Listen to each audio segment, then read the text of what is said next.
غلام رسول ہے اور عبد الباسط، غلام رسول کا مجھے نہیں پتا کون ہے یہ، اور شاہد علی بیگ ہیں، طارق فواد ہیں. ایسے بھی یہ کہتے ہیں کہ ان کے خلاف مقدمات قائم ہو سکتے ہیں، فوجداری مقدمات. بالکل. اچھا ابھی تو ان کے یہاں کہا گیا، ریکمینڈ کیا گیا، عظمت سعید صاحب نے کہا کہ یہ کر لی جائے. ہمیں تو ویسے دیکھی بات ہے کہ ایک میجورٹی کو جب عظمت سعید کو مقرر کیا گیا تھا تو ان پہ کچھ زیادہ اعتبار نہیں تھا. بالکل. کچھ معلومات تو روک بند کر دی ہیں، معلوم تو جو ہمارے ریکارڈ میں موجود تھی سامنے لے آئے.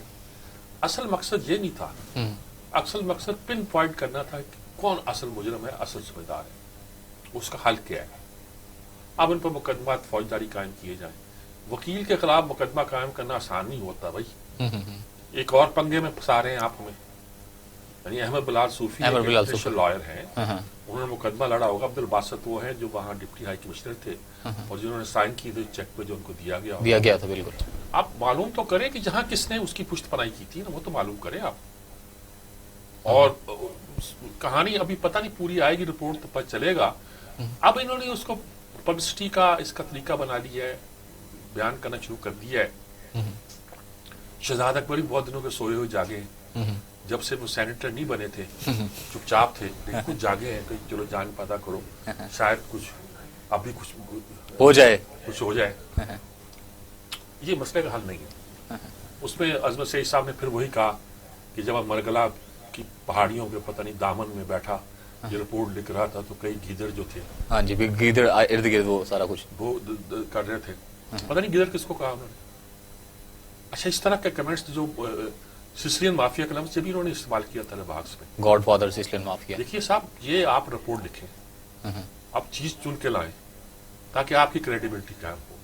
صحیح. ابھی تک کریڈیبلٹی کی بات نہیں ہے. ہمیں جوائن کیا ہے تجزیہ کار سلمان عابد صاحب نے جی ہمارے ساتھ. جی السلام علیکم سلمان عابد صاحب. جناب میر صاحب کیسی طبیعت ہے؟ کیا حال ہے جناب؟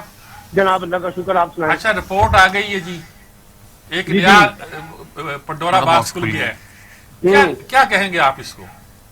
دیکھیں میر صاحب، ابھی تک براڈ شیٹ کے معاملے میں کوئی خاص ڈیولپمنٹ تو ہو نہیں سکی ہے، اور حکومت نے پولیٹیکل کانٹیکس میں اس کو استعمال کرنے کی کوشش کی ہے. اور شہزاد اکبر صاحب جتنا اس کے اوپر شور مچاتے ہیں اتنی ابھی تک چیزیں تو اس طرح سے سامنے نہیں آ سکی ہیں. تو اب دیکھنا ہوگا کہ یہ جو کہہ رہے ہیں کہ جی پیمنٹس جو ہیں وہ غلط طریقے سے کی گئی ہیں، اس کو انویسٹیگیٹ کریں گے، کیسے آئیں گے اور کیا اس کا نتیجہ نکلے گا. کیونکہ ابھی تک جب سے حکومت آئی ہے احتساب کے معاملے میں کوئی بڑی میجر میگا ڈیولپمنٹ تو نہیں ہوئی ہے. ٹھیک ہے. اور جتنے انہوں نے دعوے کیے تھے باہر سے لوگوں کو لانے کے لیے، پیسے لانے کے لیے، اور یہ براڈ شیٹ کے معاملات میں بھی، تو میں تو کوئی بڑی ڈیولپمنٹ اب تک نہیں دیکھ سکا ہوں. اور بدقسمتی سے حکومت ہو یا اپوزیشن ہو، دونوں اس پورے معاملے کے اندر ایک سیاست کرتے ہوئے زیادہ غالب نظر آتے ہیں. تو جب آپ اس طرح کے معاملات میں سیاست کریں گے تو پھر نتیجہ تو وہ نہیں نکلے گا جو آپ نکالنا چاہتے ہیں، پھر وہی نکلے گا جو اس وقت ہمیں نظر آ رہا ہے کہ پورا کا پورا جو احتساب کا عمل ہے وہ ایک پولیٹیسائز زیادہ نظر آتا ہے. تو اب لیٹس سی، دیکھتے ہیں کہ آپ اس کو جب نکالیں گے. اچھا اب یہ کہتے ہیں انہوں نے 5 بندوں کو کہا کہ ان کے خلاف فوجداری مقدمے قائم کرنے چاہیے یا ہو سکتے ہیں یا کریں گے. احمد بلال صوفی انٹرنیشنل لائر ہے، آپ کسی اور مصیبت میں تو نہیں پھنس جائیں گے؟ ایک ایسے ہی سوال یہ ہے نا کہ اگر آپ میں نے کہا سوال یہ ہے نا کہ اگر آپ معاملات کو جذباتیت سے دیکھیں گے تو پھر حکومت ایسی غلطی کرے گی جس کا آگے جا کے خمیازہ بھگتنا پڑے گا. اور احمد بلال محبوب جو ہیں وہ تو بہت جسے کہتے ہیں بلال صوفی صاحب جو ہیں وہ تو بڑے معروف قانون دان ہیں، سمجھ بوجھ رکھتے ہیں. تو قانونی فہم ان کا کیا کہتا ہے کہ اس میں کتنی جان اور کتنی جان نہیں ہے وہ دیکھنا ہوگا. کیونکہ جب آپ ان معاملات کو اچھالیں گے تو جب انٹرنیشنل جو ادارے ہیں، انٹرنیشنل کورٹس ہیں، ان سے جڑے ہوئے معاملات کو جذباتیت سے زیادہ عقیدت کی بنیاد پہ دیکھنے کی ضرورت ہوتی ہے کہ اس میں کتنی گنجائش ہے کہ جہاں پاکستان اپنا کیس لڑ سکے گا صحیح طریقے سے اور اسے ایک بڑی سختی کا سامنا نہیں کرنا پڑے گا. تو مجھے لگتا ہے کہ یہ ٹھیک ہے. ابھی بھی بہت سی باتیں ایسی ہیں جس پہ کہا جا رہا ہے کہ ہم ایسا کریں گے ایسا کریں گے، لیکن عمومی طور پہ حکومتیں کہتی ہیں پھر وہ پیچھے ہٹ جاتی ہیں. تو دیکھیں گے کہ حکومت اس سارے معاملے میں کہاں تک لے کے چلتی ہے اور کہاں تک اس کو فالو اپ کرتی ہے. وہی ڈٹرمن کرے گا کہ حکومت اس سارے معاملے میں کتنی سنجیدہ نظر آتی ہے. مگر نہ دوسری کوشش یہ ہوگی کہ ہم اس طرح کی رپورٹیں جاری کر کے بنیادی طور پہ جو مخالفین ہیں ان کے خلاف ایک بطور ہتھیار استعمال کرتے ہیں اور میڈیا میں پروپیگنڈا کر کے ثابت کرنے کی کوشش کرتے ہیں کہ یہ تمام معاملات میں کرپشن ہوئی ہے, بدعنوانی ہوئی ہے اور لوٹ مار ہوئی ہے. اچھا یہ مجھے بتائیں کہ یہ جو اس رپورٹ میں یہ کیا کہ جب میں مارگلا کی پہاڑیوں کے پتہ نہیں دامن میں یہ رپورٹ لکھ رہا تھا تو گیدڑوں کی پتہ نہیں آوازیں بھی آ رہی, کن کو کہا ہے انہوں نے؟ سر دیکھیں یہ ساری کہانیاں جو ہیں جس کو بھی کہیں ہیں, اب آپ مجھے بتائیے میر صاحب, آپ زیادہ سمجھ بوجھ رکھتے ہیں ان تمام چیزوں کے بارے میں, قانونی معاملات میں اس طرح کی شاعری کیا کہتی ہے؟ تو شاعری یہی کہتی ہے کہ آپ کے پاس کوئی بات نہیں ہے اور آپ اسی طرح کی باتیں کر کے جو ہے معاملات کو آگے لے کے چلنا چاہتے ہیں.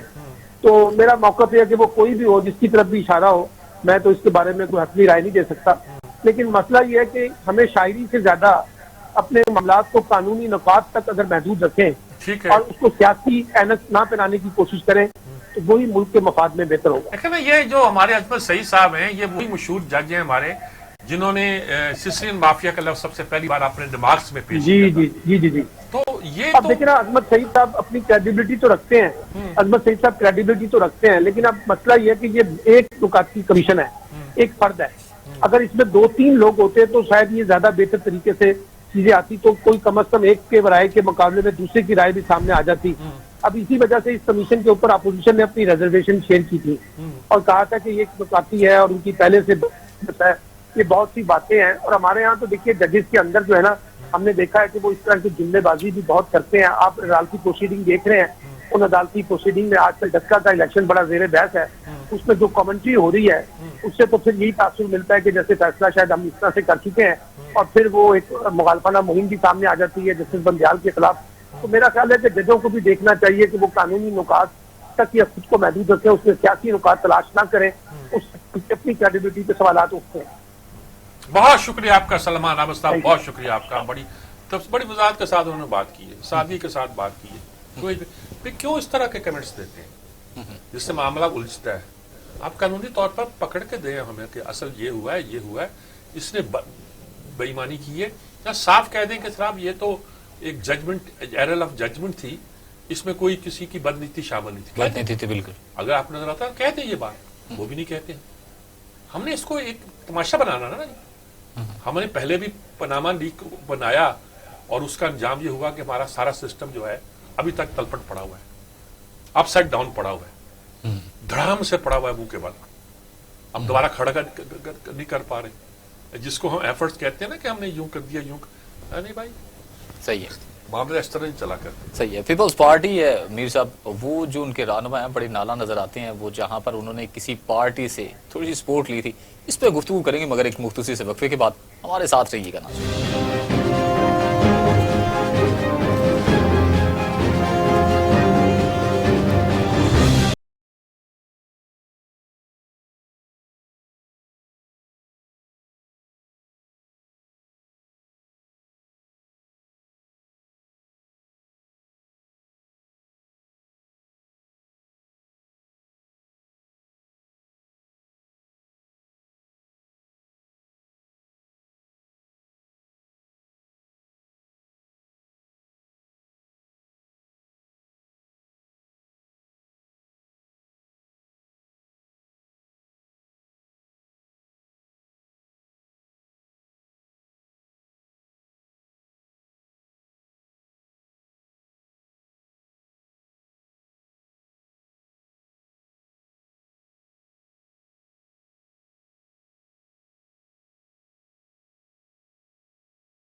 پیپلز پارٹی رہنما مصطفیٰ نواز کھوکھر صاحب ہیں اور اعتزاز احسن صاحب ہیں، وہ بڑی باتیں کر رہے ہیں. خاص طور پر مصطفیٰ نواز کھوکھر صاحب نے میڈیا سے گفتگو کرتے ہوئے کہا کہ جو وہ باب پارٹی تھی اس سے سینٹ میں جو ہم نے لی تھی وہ ووٹ لینے کا جو فیصلہ ہے وہ بڑا غلط تھا. بڑے نالا نظر آ رہے ہیں جو پارٹی رہنماؤں سے. رہنما ہے چاہے کھوکھر صاحب ہوں چاہے یہ اعتزاز احسن ہوں، یہ ریوائول جو چاہتے ہیں پیپلز پارٹی کا خاص طور پر پنجاب میں، وہ سمجھتے ہیں کہ اس سے ایک تاثر یہ پیدا ہوگا کہ جیسے کہ مسلم لیگ نون والے کہتے ہیں کہ پیپلز پارٹی نے سیٹ لینے کے لیے حکومت کے بینچوں سے مدد دی ہے. صحیح. اور وہ لوگ وہ پارٹی جو 4 دن پہلے ووٹ دیتی ہے سینٹ کے چیئرمین کے لیے حکومت کے حق میں، وہ اب یہ اپوزیشن میں بیٹھ کر ان کا ساتھ دے رہی ہے. صحیح. بڑی وضاحتیں کرتے ہیں بس ہماری پارٹی کے لوگ، لیکن وہاں کے جو سیریس لوگ ہیں وہ کہتے ہیں یہ ہم نے غلطی کی ہے. صحیح. ہمیں نہیں چاہیے تھا ان کو لینے کا. چنانچہ یہ بھی خاص طور پر مسلم لیگ کو بھی یہ بہانہ ملا ہے، وہ کہتے ہیں کہ بھئی اب اگر آپ کے بھائی اتنے ممبر ہیں جو ہم تو ساتھ دیتے ہیں، چلو ووٹ آف نو کانفیڈنس پیش کرو. صحیح. یعنی یہ لے کر آؤ، وہ اپوزیشن بیٹھتے بھی کہ نہیں بیٹھتے. اور یہ کیسی اپوزیشن ہے کہ حکومت کے لوگ جو اس پہ بیٹھے ہوئے ہوں گے. اعتراض وہ سارے کرتے ہیں جو کرنے چاہیے. اور یہ بھی کہہ دیا کہ ہم ان کی میں تو نہیں لیڈر اپوزیشن مانیں گے، ہم اپنا لے آئیں گے. صحیح. اچھا وہ بھی کہہ سکتے ہیں، وہ کہتے ہیں ہم پھر قومی اسمبلی میں نہیں مانیں گے شہباز شریف صاحب کو. وہ کہتے نہ مانیں، ہمیں کیا فرق پڑتا ہے. مطلب لیکن ہم کسی سرکاری بینچ سے لا کر ہم اپوزیشن لیڈر نہیں بنے. یہ سارا جتنا موقف ہے اس میں پیپلز پارٹی کا جو بھی نیریٹو ہے، وہ پیپلز پارٹی کا بھی بات لوگوں کو پسند نہیں آ رہا. تو پیپلز پارٹی بیسیکلی اصولی لوگوں کی، کارکنوں کی بیس اس کی وہ ہے. ہر طرح کے لوگ آ جاتے ہیں پارٹی میں. پیپلز پارٹی میں بھی چونکہ ایک نئی پارٹی بن رہی تھی، ہر طرح کے لوگ آئے اور ہر طرح کا ایک مجمع اکٹھا ہو گیا. لیکن وہ جو پرانے ورکر ہیں، جو اصولی اور کارکن ہیں، جمہوریت پسند ہیں، انقلابی ہیں اور بھٹو کے نظریات پر جہاں کاربند ہیں، وہ کہتے ہیں یہ کیا کر دیا آپ نے، بدنام کر دیا ہمیں. آج وہ جا رہے ہیں یا یوسف رضا گیلانی اور وہ چیئرمین سے کہتے ہیں میں تو بات کروں گا ان سے، الیکشن اصطلاحات کر سکتے ہیں، کوئی حرج نہیں ہے. لیکن وہ کیوں جا رہے ہیں؟ پارٹی کے لیڈر تو وہاں وہ نہیں ہے، قومی تو نہیں، وہ تو سینٹ میں اب ہیں. وہ جا رہے ہیں تو اس کا مطلب ہے کہ وہ یعنی کہ ان کو آگے کیا جا رہا ہے کہ حکومت کے ساتھ مذاکرہ نیگوسیشن میں ان کو آگے کیا جائے. اچھا، ہمیں جوائن کیا پاکستان پیپلز پارٹی کے رہنما بیرسٹر عامر حسن صاحب نے. جی عامر حسن صاحب، بیرسٹر صاحب ہمارے ساتھ بات کرتے ہیں. السلام علیکم عامر صاحب. جی وعلیکم السلام. مسئلہ وہی درپیش ہے جی، اعتزاز احسن کا بیان بھی آیا، مصطفیٰ اس کا نواز کھوکھر کا بیان بھی آیا کہ ہمیں باپ کو شامل نہیں کرنا چاہیے تھا. سارے اعتراضات یہ ہو رہے ہیں کہ پیپلز پارٹی کا اس سے امیج جو ہے وہ ٹارنش ہوا ہے، ڈیمیج ہوا ہے کہ آپ نے ان لوگوں کو اپنے ساتھ کیوں شامل کیا. پارٹی کے پیپلز پارٹی کے اندر جو مسلم لیگ نون کر رہی ہے وہ اعتراض تو چھوڑیے گا، پارٹی کے اندر سے ہو رہے ہیں اور سارے بڑے اتھینٹک جیالے لوگ ہیں اور سمجھدار لوگ ہیں، اصولی لوگ ہیں. کیا کہیں گے آپ اس بات کو؟ سب آپ پاکستان پیپلز پارٹی کے کلچر کو جانتے ہیں. ایک سیاسی جماعت ہے، اختلاف رائے ہوتا ہے، لیکن میں بطور جالے کہ میں یہ بھی سمجھتا ہوں کہ جب ہماری قیادت ہمیں پورا موقع دیتی ہے کہ اپنی باتوں کو، اپنے اختلاف کو ہم اجلاسوں کے اندر رکھ سکتے ہیں. چودھری اعتزاز احسن صاحب ہمارے سینئر ہیں، مصطفیٰ کھوکھر بھی ایک معتبر عہدے پہ بھی رہے ہیں، آج بھی پارٹی کے سینیٹر ہیں. ان لوگوں کے پاس تو پورا اختیار ہے قیادت تک اپنی بات پہنچانے کا. تو میرے خیال سے جمہوری طریقہ یہی ہے کہ اجلاسوں کے اندر بات پہنچائی جائے، اپنی بات رکھی جائے. اور کوئی اتنی دور بھی نہیں ہے، 5 تاریخ کو CC کا اجلاس ہے. لیکن یہ دونوں میرے معزز سینئر اور ساتھی کسی وقت پارٹی قیادت کے ساتھ بات کر سکتے ہیں. تو میں سمجھتا ہوں مناسب فورم ود ان پارٹی ہے. دوسری بات، جو باپ کے بارے میں بہت زیادہ ایک بنا لیا گیا ہے، دیکھیے کبھی بھی انسان کسی کو ووٹ دینے سے منع نہیں کر سکتا کہ آپ مجھے ووٹ نہ دیں. کیسے کوئی منع کر سکتا ہے؟ مطلب اگر آپ قومی اسمبلی کا الیکشن لڑ رہے ہیں یا آپ سینٹ کا لڑ رہے ہیں، کوئی بھی الیکشن، آپ کسی جماعت کے کسی بھی بندے کو، یہ جو ہم نے قومی اسمبلی سے 15 ووٹ لیے تھے جس میں PMLN بھی خوش تھی، ہم سب بھی خوش تھے، تو وہ ہمارے ووٹ تو نہیں تھے، وہ تو PTI کے پیور ووٹ تھے، وہ تو PTI کے منتخب اراکین تھے. تو جب سیاست کے اندر پوزیشن ہوتی ہیں تو کوئی آپ کو ووٹ دیتا ہے تو یہ آپ کی فتح ہوتی ہے. وہ کہتے ہیں کہ اگر انہوں نے اپوزیشن میں بیٹھنا تھا باپ والوں نے تو آپ نے الگ الگ اس سے بات کیوں کر لی اور صرف ایک مسئلے پہ کر لی؟ تو اگر بات کرنی تھی PDM کرتی، ساری اپوزیشن کرتی، وہ اپوزیشن میں آتے، بجائے اس کے کہ انہوں نے پیپلز پارٹی سے تعاون کی بات کی, ان کے ووٹ بڑھائے, اور 4 دن پہلے ووٹ دیا حکومت کی پارٹی کو, 4 دن کے بعد کہا ہم اپوزیشن میں آ گئے, یہ مسئلہ پیدا ہو گیا نا جی. نہیں یہ سب دیکھیں, وہ ابھی دیکھیں پاکستان پیپلز پارٹی اکثریت میں ہے سینٹ کے اندر, اور اگر کوئی اراکین آ رہے ہیں اور آ کے شامل ہو رہے ہیں, اپوزیشن بینچز پہ بیٹھ رہے ہیں, اب آپ اس سے نہیں ہے جی, اب پیپلز پارٹی نہیں ہے, اب پی ڈی ایم تھی. نہیں پی ڈی ایم تو ہے, لیکن پی ڈی ایم سے ہم تو بڑے دیکھیں یہ معاملہ آپ کے پروگرامز میں ڈسکس ہوتا ہے. پی ڈی ایم کا سربراہی اجلاس کیوں نہیں بلایا جا رہا؟ مولانا صاحب کیوں خاموش ہے؟ بیمار پڑے ہیں. شور مچا کہ لیڈر آف دا اپوزیشن کسے ہونا چاہیے, یہ کیوں باتیں مائکس کے اوپر ہو رہی ہیں, کیوں پولیٹیکل پوائنٹ سکورنگ ہو رہی ہے؟ کوئی فیصلہ لیڈر آف دا اپوزیشن کے بارے میں سربراہی اجلاس میں نہیں ہوا. کیوں نہیں ہوا؟ کس نے نہیں کیا؟ اس پہ اجلاس کیوں نہیں بلایا جا رہا؟ اور اس کی بجائے پروپیگنڈا کیا جا رہا ہے کہ پی ڈی ایم کو توڑنے کا پہلے ایک دم سے. نہیں, پرویز اشرف تو کہتے ہیں یہ بات ہوئی تھی, میں نے نوٹ بھی کیا تھا, لیکن آتے میں نے فون کر دیا تھا یار یہ غلطی ہو گئی ہے, میں اپنی پارٹی کو منا نہیں سکوں گا. کہتے بات تو ہوئی تھی. میں آپ کو بتاتا ہوں اس پہ پورے وثوق کے ساتھ پارٹی کا جو موقف ہے وہ یہ ہے کہ یہ اسٹیئرنگ کمیٹی کے اندر بات ہوئی تھی, لیکن سربراہی اجلاس میں اس پہ کوئی فیصلہ نہیں ہوا. اور میر صاحب ہمارا جو پی ڈی ایم کا طریقہ کار ہے یا قانون ہے وہ یہ ہے کہ سربراہی اجلاس میں کیا جانے والا متفقہ فیصلہ اس پہ سارے عمل درآمد کریں. اسٹیئرنگ کمیٹی تو پرپوزل دیتی ہے, اب اسٹیئرنگ کمیٹی کے فیصلے کو کوئی فیصلہ سمجھ کے اور بیٹھ جائے اور اس پہ کوئی بات ہی نہ کرے, غائب ہو جائیں سارے, نہ سربراہی اجلاس ہو, اور بجائے اس کے گفتگو کرنے کے کبھی کوئی اٹھے اور ایک پارٹی کو تحریک شروع کر دے. وہ پولیٹیکل پارٹی جس کی ساری زندگی اسٹرگل کے ساتھ عبارت ہے, سیاسی جدوجہد سے, اسے باتیں کریں. آپ پنجاب کے اندر آرام سے بلا مقابلہ منتخب ہو جائیں تو وہ ٹھیک ہے, اور ہم مقابلہ کر کے جیتے تو ہم غلط ہے. یہ جمہوریت ہمیں سمجھ نہیں آ رہی.